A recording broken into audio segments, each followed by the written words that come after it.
মানুষ ছাড়া আপনি কোনো প্রাণীকেই দেখতে পাবেন না যারা রিজিক নিয়ে এত টেনশনে আছে।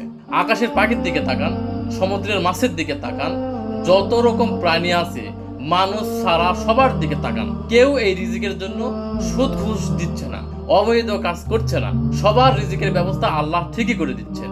আল্লাহ তাআলা পবিত্র কোরআনে সূরা হুদের 6 নম্বর আয়াতে বলেছেন, জমিনে বিচরণকারী এমন কোনো প্রাণী নাই যার রিজিকের দায়িত্ব আল্লাহ সুবহানাহু ওয়া তাআলা গ্রহণ করেননি। কিন্তু মানুষ একমাত্র প্রাণী যারা এই রিজিকের জন্য এমন কোনো অপকর্ম নাই যা করছে না।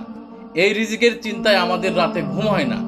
এই রিজিকের চিন্তায় 24টা ঘন্টা আমরা ব্যস্ত থাকি। 24টা ঘন্টা কিভাবে 2 টাকা আছে সেটাকে 3 টাকা বানানো যায়, 1 লাখ টাকা আছে কিভাবে সেটাকে 2 লাখ বানানো যায়, 1 কোটি টাকা আছে কিভাবে সেটাকে 2 কোটি বানানো যায়, আমার 5 কাঠা জমি আছে কিভাবে সেটাকে 10 কাঠা বানানো যায়, একটা ফ্ল্যাট আছে কিভাবে সেটাকে 2টা ফ্ল্যাটে রূপান্তরিত করা যায়, কিভাবে কি করা যায়, সব ফন্দি ফিকির আমার আপনার মাথার ভিতর 24টা ঘন্টা।